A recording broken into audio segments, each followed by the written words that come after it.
तो चलिए स्टूडेंट्स, आज केसरिया कंपटीशन सेंटर में केसरिया कंपटीशन क्लास में आपको एक बार फिर से स्वागत है हमारे चैनल पर आने के लिए। और आपको भी बहुत बहुत धन्यवाद जो हमारा साथ दे रहे हैं। साथ बस इसी तरीक़ा से देते रहिए, क्योंकि हमारा बोर्ड तो कोई डिजिटल बोर्ड अभी है नहीं कि हमारे स्लाइस निकालेंगे और सब चीज़ निकलता चला आएगा।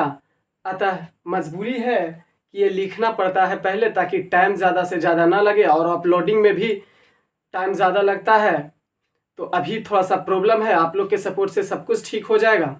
बस सपोर्ट करते रहिए, लाइक करते रहिए। और आज के सुबह का सेशन जो था न्यूमेरिकल का, वो आपको कैसा लगा वो कमेंट करके ज़रूर बताइएगा कि आपको वो सेशन कैसा लगा। चूँकि हम वो क्लास आज सुबह में नहीं लिए थे, वो क्लास कोई और लिए थे, तो आपको कैसा लगा वो क्लास ज़रूर बताइएगा कमेंट करके, और लाइक ज़रूर करिएगा अगर अच्छा लगता है तो।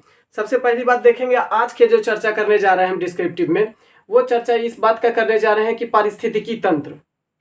पारिस्थितिकी तंत्र क्या होता है, इसका स्थान कहाँ है, और हमारे जीवन से पारिस्थितिकी तंत्र किस तरीका से जुड़ा हुआ है। तो सबसे पहले इसके हिस्ट्री को चलेंगे, देखेंगे कि क्या होता है। पारिस्थितिकी तंत्र की बात करें तो एक निश्चित स्थान पर जीव जो रहते हैं तथा उस जीव के आसपास के वातावरण वह चाहे तो जैविक घटक हो चाहे अजैविक घटक हो, इनके कम्युनिटी, जैविक घटक और अजैविक घटक के कम्युनिटियों के साथ जीवों के कम्युनिटी का संबंध जो होता है उसी को कहा जाता है पारिस्थितिकी तंत्र। क्लियर? एक बार फिर से हमने कहा कि एक निश्चित स्थान पर जो जीव रहते हैं, एक कम्युनिटी रहता है जीव का एक समुदाय रहता है। उस जीव के समुदाय को वहां मौजूद वातावरण में जैविक और अजैविक घटक का जो कम्युनिटी है, समुदाय है, उसके बीच पारस्परिक संबंध होता है, और इसी संबंध को हम लोग पारिस्थितिकी तंत्र कहते हैं। क्लियर? पारिस्थितिकी तंत्र की खोज शब्द को सर्वप्रथम खोजा A.G. टांसले नामक विद्वान ने। A.G. टांसले ने सन 1935 में 1935 ईस्वी में पारिस्थितिकी तंत्र शब्द को गढ़ा तथा इसका विस्तारित रूप से परिभाषित किया। यही कारण है कि A.G. टांसले को फादर ऑफ इकोसिस्टम के नाम से जाना जाता है, पारिस्थितिकी का पिता कहा जाता है या जनक कहा जाता है। क्वेश्चन एक और आता है कि भारत में पारिस्थितिकी तंत्र का जनक किसे कहा जाता है। तो भारत में पारिस्थितिकी तंत्र का जनक डॉक्टर रामदेव मिश्र को कहा जाता है। डॉक्टर रामदेव मिश्र को कहा जाता है। अब यह पारिस्थितिकी तंत्र जो है वह कितने प्रकार का होता है? दो प्रकार का होता है। पहला होता है प्राकृतिक और दूसरा होता है कृत्रिम। एक नेचुरल होता है, दूसरा आर्टिफिशियल होता है। नेचुरल जो होगा, प्राकृतिक जो होगा, उसमें प्राकृतिक पर्यावेश को शामिल किया जाएगा, जैसे जंगल को शामिल किया जाएगा, वन को शामिल किया जाएगा, समुद्र को शामिल किया जाएगा, मरुस्थल को शामिल किया जाएगा। ये सभी प्राकृतिक पारिस्थितिकी तंत्र के अंतर्गत शामिल किया जाएगा। जबकि कृत्रिम अर्थात आर्टिफिशियल पारिस्थितिकी तंत्र इकोसिस्टम जो होता है उसके अंतर्गत शामिल किया जाता है सभी प्रकार के बनावटी मनुष्य के द्वारा बनाया हुआ कृत्रिम रूप से पारिस्थितिकी तंत्र, जैसे कि फसल को शामिल किया जाएगा इसमें। जैसे कि फसल के अलावा हम लोग इसी में शामिल करेंगे कि हम लोग जो छोटे छोटे बागान लगाते हैं, बागवानी कृषि करते हैं, जिसके अंतर्गत बागान लगाते हैं, पार्क लगाते हैं, पार्क की स्थापना करते हैं, तो ये सभी कृत्रिम के अंतर्गत पारिस्थितिकी तंत्र के अंतर्गत शामिल किया जाएगा। अब सवाल आता है कि पारिस्थितिकी तंत्र जो है वह पारिस्थितिकी तंत्र में किस किस चीज को शामिल किया जाएगा, इसका कंपोनेंट क्या होगा, घटक इसका क्या क्या होगा। तो इसके घटक होता है, एक होता है जैविक घटक और दूसरा होता है अजैविक घटक। अर्थात अंग्रेजी में कहेंगे तो बायोटिक कंपोनेंट होता है और दूसरा होता है एबायोटिक कंपोनेंट। बायोटिक कंपोनेंट को भी बांटेंगे तो यह भी दो भागों में बटा हुआ होता है। बायोटिक कंपोनेंट जो होता है वह दो भागों में बटा होता है। कौन कौन? तो एक को कहते हैं उत्पादक वर्ग और दूसरा को कहते हैं उपभोक्ता वर्ग। क्लियरेंस समझेंगे, ऐसा नहीं कि सवाल इसमें से नहीं पूछता है, सवाल इसमें से भी पूछता है, खूब इंपॉर्टेंट सवाल पूछता है। सवाल पर भी हम लोग चर्चा करेंगे लास्ट में, किस तरीका का सवाल पूछा जाता है इसमें। क्लियर? तो पहले इसको समझने का कोशिश करेंगे आसान शब्दों में। पारिस्थितिकी तंत्र को कहता है कि बायोटिक कंपोनेंट के अंतर्गत, जैविक घटक के अंतर्गत वैसे घटक को शामिल किया जाएगा, वैसे कंपोनेंट को शामिल किया जाएगा जो जीवित है। जैविक का मतलब जीवित होता था, जीवित को शामिल किया जाएगा। अब जीवित के अंतर्गत रखा जाएगा, एक तो उत्पादक वर्ग होगा और दूसरा उपभोक्ता वर्ग होगा।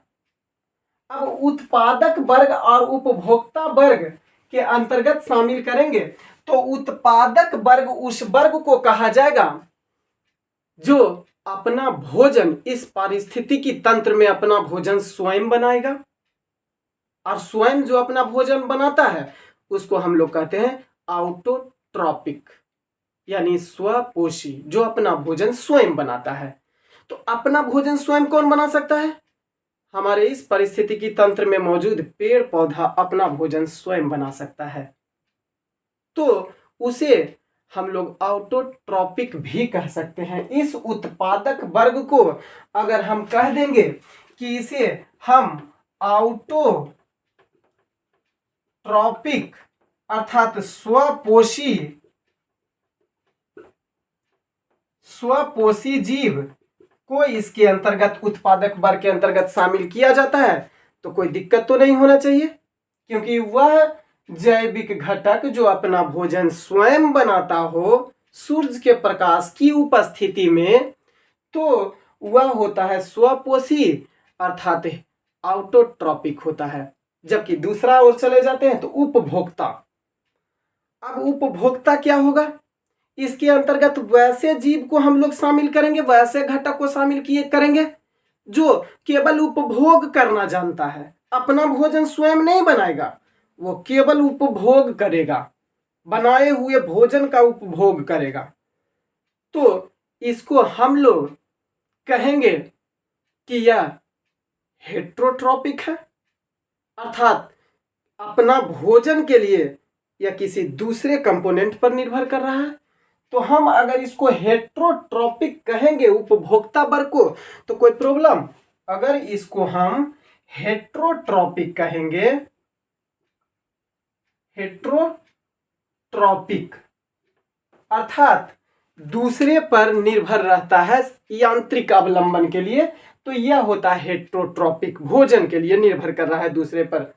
अब यह उपभोक्ता वर्ग जो है वह इसके कई श्रेणी होता है। प्राथमिक उपभोक्ता होता है, द्वितीयक उपभोक्ता होता है और तृतीयक उपभोक्ता के रूप में इसको शामिल किया जाता है। तथा एक चौथा होता है, वह होता है अपघटक वर्ग, अर्थात अपघटक वर्ग को डिकम्पोजर क्लास के अंतर्गत शामिल करते हैं। डिकम्पोजर क्लास के अंतर्गत शामिल करते हैं। डिकम्पोज करने का काम, सड़ाने गलाने का काम करता है।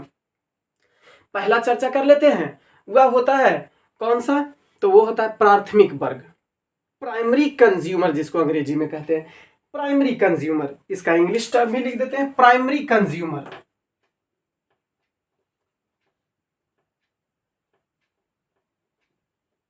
Primary consumer. अब प्राइमरी कंज्यूमर किसको कहेंगे? प्राइमरी कंज्यूमर उसे कहेंगे जो अपने भोजन, अपना भोजन, तो पहली बात तो कंज्यूमर जैसे ही है तो अपना भोजन के लिए किसी दूसरे पर निर्भर करेगा, दूसरे कंपोनेंट पर निर्भर करेगा। और जो उत्पादक होगा, जो प्रोड्यूस करेगा, उस पर यह निर्भर करेगा। अब उसमें भी प्राथमिक है, तो प्राथमिक डायरेक्टली रूप से, डायरेक्ट वह किसी उत्पादक वर्ग पर ही निर्भर करेगा, अर्थात उत्पादक वर्ग जो भोजन बनाएगा वही भोजन यह प्राथमिक उपभोक्ता खाएगा। अतः हम कह सकते हैं कि प्राथमिक उपभोक्ता जो होगा वह उत्पादक वर्ग को अपने भोज्य पदार्थ के रूप में ग्रहण करेगा। और हम यह भी कह सकते हैं कि यह प्राथमिक उपभोक्ता चूंकि डायरेक्टली रूप से यह उत्पादक वर्ग पर निर्भर कर रहा है अपने भोजन के लिए, तो निश्चित तौर पर ये जो होगा वो हर्बीवोरस होगा, शाकाहारी होगा। अतः इसको हम हर्बीवोरस यानी शाकाहारी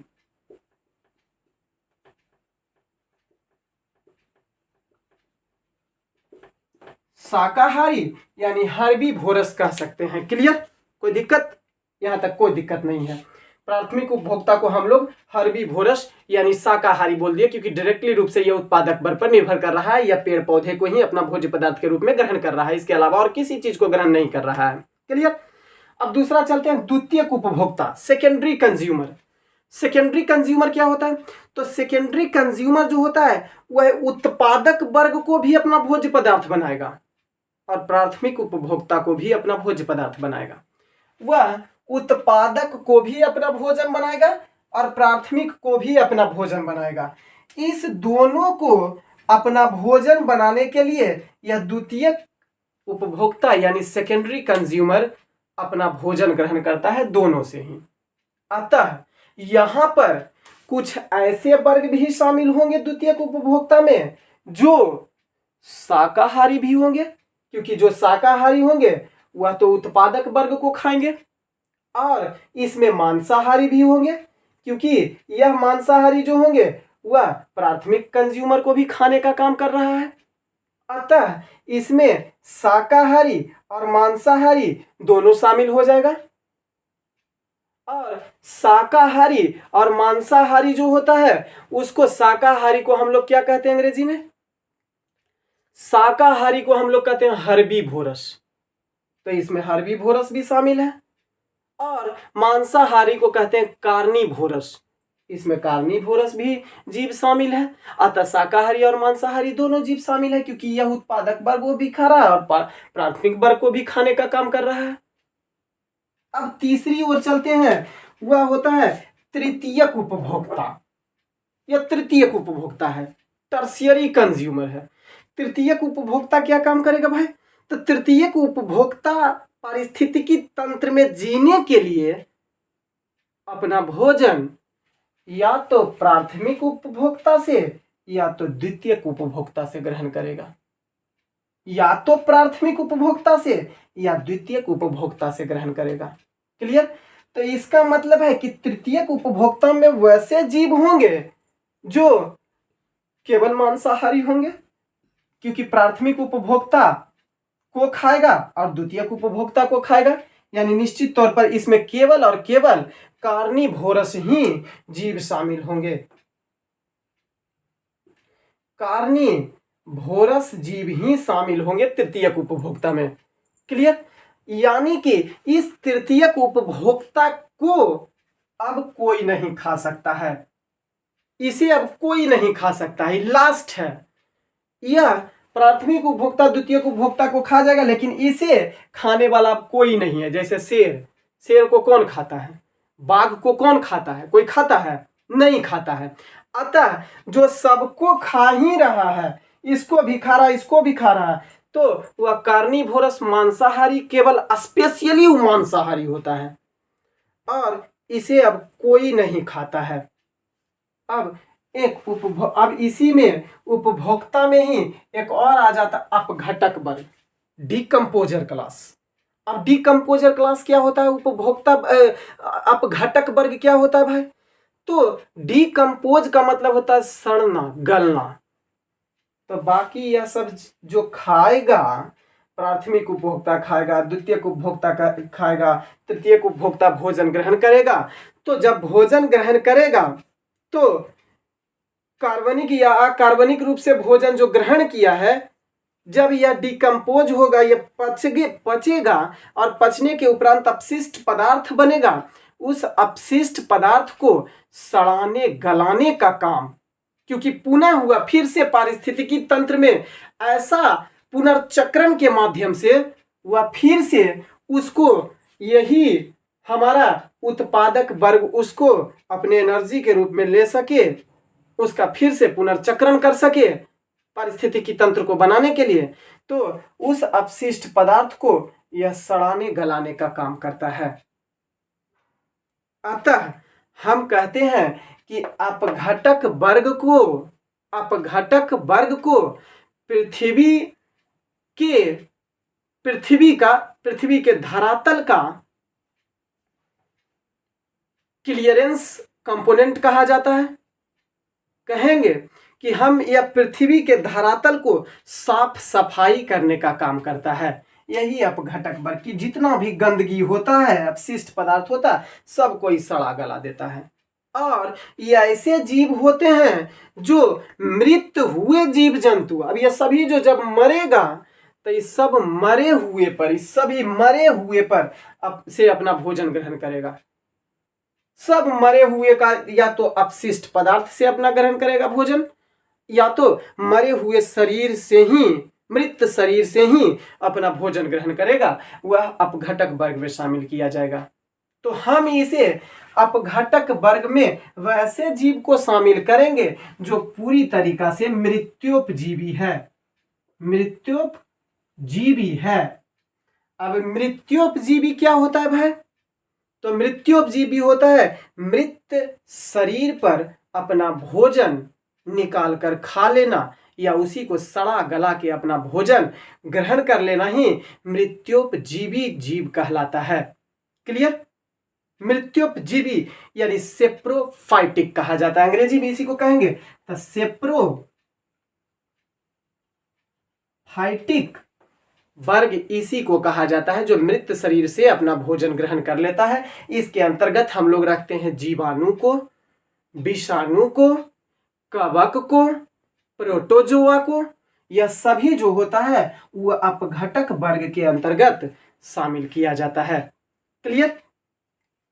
चलिए अब देख लेते हैं कि आज जैविक घटक की चर्चा हो गया। अब अजैविक घटक यानी एबायोटिक कंपोनेंट।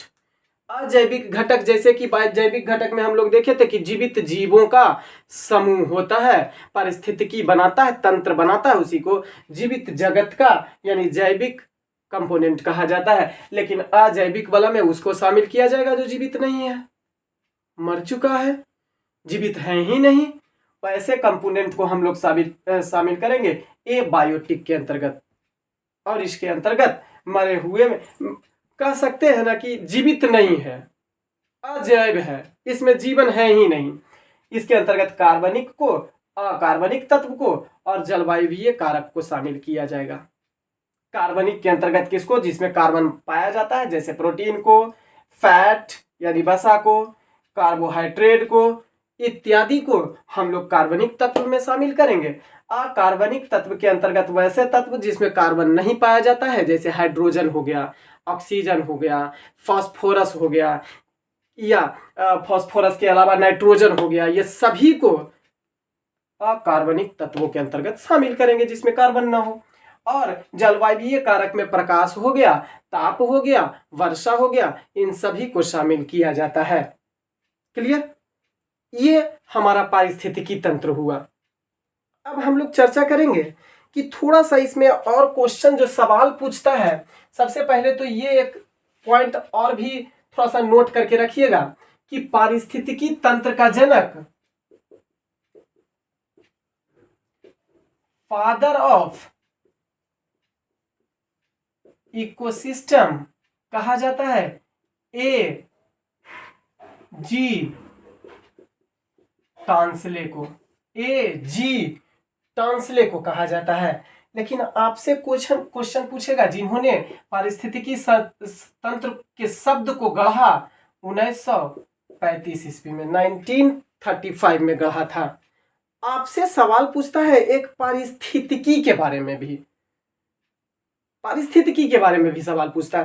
थोड़ा सा एक पॉइंट और यहाँ पर ध्यान रखेंगे कि ये तो होता है कि फादर ऑफ इकोसिस्टम, लेकिन अगर क्वेश्चन आपसे घुमा के पूछे कि भारत का पारिस्थितिकी तंत्र का जनक किसे कहा जाता है, भारतीय पारिस्थितिकी तंत्र का जनक किसको कहा जाता है, तो वो भी ध्यान रखेंगे कि father of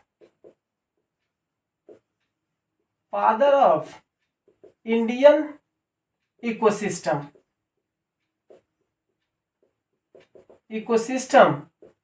doctor Ramdev Mishra को कहा जाता है। अब थोड़ा सा ये तो पारिस्थितिकी तंत्र था, सवाल आपका पारिस्थितिकी से भी आता है। एक केवल पारिस्थितिकी है, इकोलॉजी है जिसको कहेंगे, तो इकोसिस्टम था, इकोलॉजी। थोड़ा सा टर्म को ध्यान दे लेंगे, इकोलॉजी यानी पारिस्थितिकी शब्द को सर्वप्रथम रीटर नामक विद्वान ने खोजा था सन 1866 ईस्वी में, और 1868 ईस्वी में अर्नेस्ट हैकल नामक विद्वान ने पारिस्थितिकी शब्द को परिभाषित किया, डिफाइन किया। यही कारण है कि फादर ऑफ इकोलॉजी कहा जाता है अर्नेस्ट हैकल को, न कि रीटर को। शब्द बनाया रीटर ने, लेकिन उसको परिभाषित किया, उसको डिफाइन करने का जो काम किया वो अर्नेस्ट हैकल ने किया। अतः फादर ऑफ इकोलॉजी यानी पारिस्थितिकीय का जनक कहा जाता है, वह कहा जाता है अर्नेस्ट हैकल को। क्लियर? अब सवाल आता है एक चीज और। सवाल क्या आता है आपका कि इसी में सवाल आता है कि ऊर्जा के एक दिशीय प्रवाह का नियम। हमने सभी जगह देखा, पारिस्थितिकी तंत्र पढ़ा तो निश्चित तौर से जैविक और अजैविक घटकों के बीच में ऊर्जा का आदान प्रदान हो रहा था। कोई ऊर्जा बना रहा था तो कोई उस ऊर्जा को एब्जॉर्ब कर रहा था, और उस एब्जॉर्ब किए हुए ऊर्जा को कोई और उससे अचीव कर रहा था, फिर उससे कोई और उसको लेने का काम कर रहा था। इस तरीका से हमारा पारिस्थितिकी तंत्र बना हुआ था, और लास्ट में वह सभी ऊर्जा डिकम्पोज हो रहा था, सड़गल रहा था, और फिर से वह डिकम्पोज ऊर्जा को यह उत्पादक वर्ग लिया और फिर से इसको अपना यूज करके और एनर्जी बनाने में उसका खपत किया। क्लियर? इतना तो बात तय है कि इतना काम किया, लेकिन यह ऊर्जा जो होता है एक दिशीय प्रवाह होता है। ऊर्जा ऐसा होता है कि बनाया उत्पादक प्राथमिक उपभोक्ता लिया, प्राथमिक उपभोक्ता से द्वितीयक उपभोक्ता लिया, द्वितीयक उपभोक्ता से तृतीयक उपभोक्ता लिया। क्लियर? ऐसा नहीं होगा कि जैविक यह उत्पादक वर्ग फिर उल्टा करके तृतीयक उपभोक्ता से एनर्जी को लेगा, नहीं। एनर्जी यह बनाने का काम करता है, आई बनाएगा, जो इसका यूज होगा वो यूज करेगा, बाकी का यह ट्रांसफर कर देगा। तो ऊर्जा का यह एक दिशीय प्रवाह कहा जाता है। तो ऊर्जा के एक दिशीय प्रवाह का सिद्धांत किसने दिया था? क्वेश्चन सवाल पूछता है कि ऊर्जा का प्रवाह जो होता है एक दिशा में होता है, एक ही दिशा में होता है, रिटर्न रिवर्स नहीं होता है, एक ही दिशा में होता है। और ये पहले से ही आप जानते हैं कि ऊर्जा कभी भी विनाश नहीं होती है, एक रूप से दूसरे रूप में बदलते रहती है। और यह एक दिशीय सिद्धांत ऊर्जा का जो दिया था, थ्योरी जो दिया, वह लिंडमैन नामक विद्वान ने 1942 ईस्वी में दिया था। थोड़ा सा इसको अगर स्क्रीनशॉट लेना आप लोग चाहिएगा तो ले सकते हैं इसको, और नहीं तो इतनी जानकारी अगर है ही तो इसको स्क्रीनशॉट नहीं लीजिए।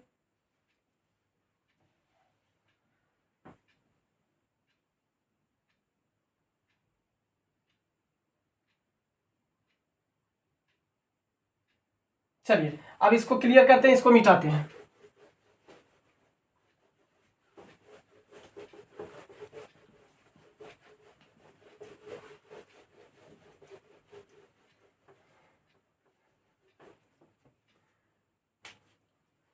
दो तीन टर्म हमने बताया कि कहा कि फादर ऑफ इकोसिस्टम,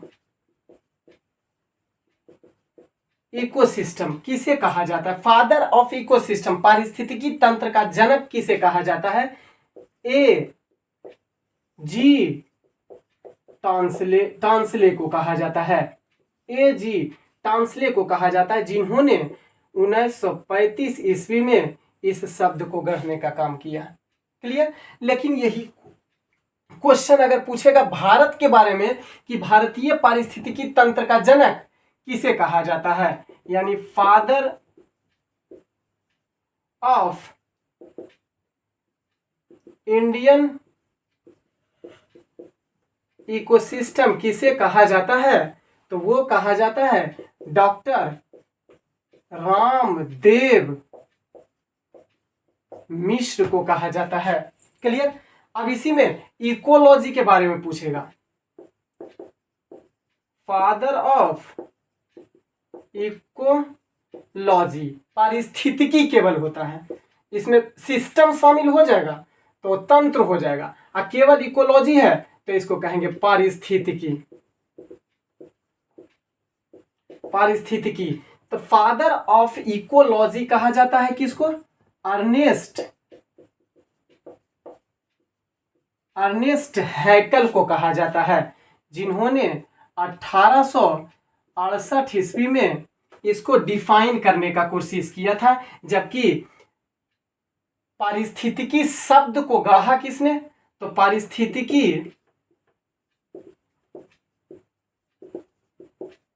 पारिस्थितिकी शब्द को किसने गढ़ा? तो वो गढ़ा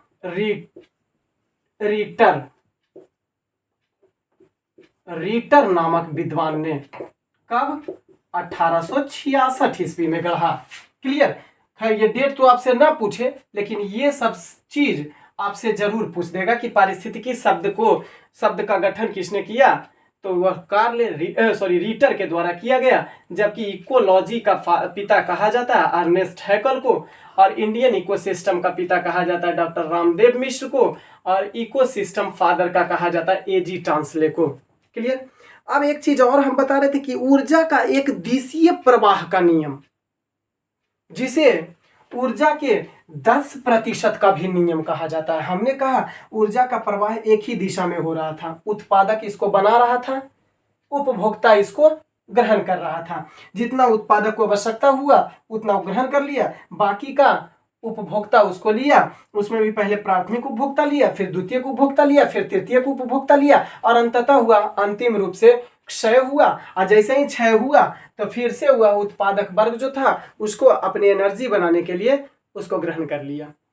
तो ऊर्जा का एक दिशीय प्रवाह का जो नियम दिया, वह नियम दिया था लिंडमैन नामक विद्वान ने। खूब क्वेश्चन पूछता है। लिंडमैन नामक विद्वान ने सर्वप्रथम 1942, जिस समय भारत छोड़ो आंदोलन, क्विट इंडिया मूवमेंट, भारत छोड़ो आंदोलन की शुरुआत हुई, लिंडमैन नामक विद्वान ने ऊर्जा के एक दिशीय सिद्धांत का प्रतिपादन किया। इसी को ऊर्जा के 10% का नियम भी कहा जाता है। ऊर्जा के 10% का नियम भी कहा जाता है। अब यह ऊर्जा का 10% का नियम क्या है? थोड़ा सा इसको समझ लेंगे कि ऊर्जा का 10% का नियम क्या है। सबसे पहले यहां है उत्पादक वर्ग। अब यह उत्पादक वर्ग जो है वह जो भोजन बनाया उसको लिया कौन? उसको लिया उपभोक्ता वर्ग, प्राथमिक उपभोक्ता इसको लिया। प्राथमिक उपभोक्ता से कौन लिया? सेकेंडरी कंज्यूमर लिया, द्वितीयक उपभोक्ता। और इस द्वितीयक उपभोक्ता से कौन लिया? टर्शियरी कंज्यूमर, तृतीयक उपभोक्ता लिया। इस तृतीयक उपभोक्ता जो सड़ा गला, तृतीयक उपभोक्ता के द्वारा जो सड़ा गला, इसको आप घटक वर्ग क्या कर दिया? डिकम्पोजर क्लास, इसको सड़ा गला दिया। अभी जब सड़ गल गया तो इसके सड़े हुए गले हुए प्रारूप जो ह्यूमस वगैरह बन गया, उसको उत्पादक वर्ग अपने स्वयं के भोजन बनाने के लिए, ऊर्जा प्राप्त करने के लिए इसका उपयोग यह कर लिया। तो देख लीजिए, यह चक्रण सिद्धांत का प्रतिपादन कर रहा है कि नहीं? वो भी ऊर्जा का एक दिशीय प्रवाह जा रहा है कि नहीं जा रहा है? अतः इसी को लिंडमैन नामक विद्वान ने 1942 ईस्वी में ऊर्जा का 10% का भी नियम कहा। इन्होंने कहा कि जैसे ही सूर्य में जो 100% ऊर्जा है, उसका यह मात्र 10% ऊर्जा ही ग्रहण करता है। क्लियर? और इसके 10% ऊर्जा जो होता है, वह इसका 10% जितना ही लिया, उसका भी 10% जो है वह प्राथमिक उपभोक्ता लिया। 1% हिस्सा इसके पास आ गया, इसका 10%, फिर इसका 10% हिस्सा ये लेगा, इसका 10% बचा हुआ हिस्सा ये लेगा, इसका 10% यहाँ चला जाएगा, उसके बाद फिर पुनः यहाँ चला जाएगा। अतः इसे लिंडमैन ने 10% का नियम कहा। इसे ऊर्जा का बजट नियम भी कहा जाता है। क्लियर? ये तो हो गया 10% का नियम जो एक दिशीय प्रवाह की ओर चला जाता है। इसी को लिंडमैन नामक विद्वान ने कहा था। क्लियर? आई सवाल बार बार पूछता है कि ऊर्जा के 10% का नियम किसने दिया था। सवाल यह भी आपसे पूछता है कि इनमें से सर्वाधिक ऊर्जा किसे प्राप्त होती है। आपको ऑप्शन दे देता है कि प्राथमिक उपभोक्ता, द्वितीयक उपभोक्ता, तृतीयक उपभोक्ता को, या इसी में कह देगा शाकाहारी को, मांसाहारी को, सर्वाहारी को, या सेप्रोफाइटिक को, मृत्योपजीवी को। किसको सर्वाधिक ऊर्जा मिलेगा? तो जनरली हम लोग कह देते हैं कि शाकाहारी और मांसाहारी जो दोनों ले रहा है ऊर्जा तो सबसे ज्यादा उसी में जाएगा। क्वेश्चन को समझेंगे, ऊर्जा सबसे ज्यादा किस में रहेगा? ऊर्जा सबसे ज्यादा रहेगा, हम लोग समझते हैं जनरली तुरंत मार देते हैं कि जो शाकाहारी जो शाक भी खाएगा और जो मांस भी खाएगा दोनों मिल जाएगा और तो ऊर्जा सबसे ज्यादा उसको मिलेगा। लेकिन ना, सबसे ज्यादा ऊर्जा जो मिल रहा है उत्पादक वर्ग से वो किसको मिल रहा है? प्राथमिक को मिल रहा है। और सूर्य से सबसे ज्यादा ऊर्जा किसको मिल रहा है? उत्पादक वर्ग को मिल रहा है। तो ऊर्जा सबसे ज्यादा इसमें, उसके बाद ऊर्जा प्राथमिक वाला में। अब प्राथमिक जो शाकाहारी होगा, प्राथमिक में उसी को शामिल किया जाएगा जो केवल उत्पादक को खाएगा यानी पेड़ पौधा को खाएगा, और जो पेड़ पौधा खाएगा वो शाकाहारी यानी हर्बीवोरस होगा। तो ऊर्जा का सबसे ज्यादा प्रतिशत किसके पास रहेगा? हर्बीवोरस के पास। दूसरा सबसे ज्यादा किसका? Secondary consumer. तीसरा सबसे ज्यादा किसका? टर्शियरी कंज्यूमर के पास ऊर्जा रहेगा। क्लियर? अब ये क्वेश्चन गलत कभी नहीं होना चाहिए कि इसमें सबसे ज्यादा ऊर्जा का प्रतिशत किसके पास होता है, किसके पास एनर्जी सबसे ज्यादा होता है। तो मारेंगे उत्पादक वर्ग में, पेड़ पौधा दिया हुआ रहेगा उसको मारेंगे। दूसरा में अगर वो नहीं दिया हुआ तो प्राथमिक उपभोक्ता, प्राथमिक उपभोक्ता में जो पेड़ पौधा खाएगा जो शाकाहारी होगा, या डायरेक्ट ऑप्शन में देता है शाकाहारी, मांसाहारी। शाकाहारी और मांसाहारी दोनों आखिर मृत्योपजीवी में, तो कहिएगा शाकाहारी में सबसे ज्यादा होता है क्योंकि इसका 10% लेगा तो इसी में इसका 10% फिर अगला लेगा। क्लियर? तो यही था हमारा पारिस्थितिकी तंत्र और इससे संबंधित कुछ सवाल। स्टूडेंट अगर इस केसरिया कंपटीशन क्लास में आपको क्लास करने में अगर मजा आ रहा है तो प्लीज सपोर्ट कीजिएगा ताकि ऐसे ही अच्छे अच्छे टॉपिक्स को आसान तरीके से समझने के लिए हम आपके सामने प्रस्तुत कर सकें।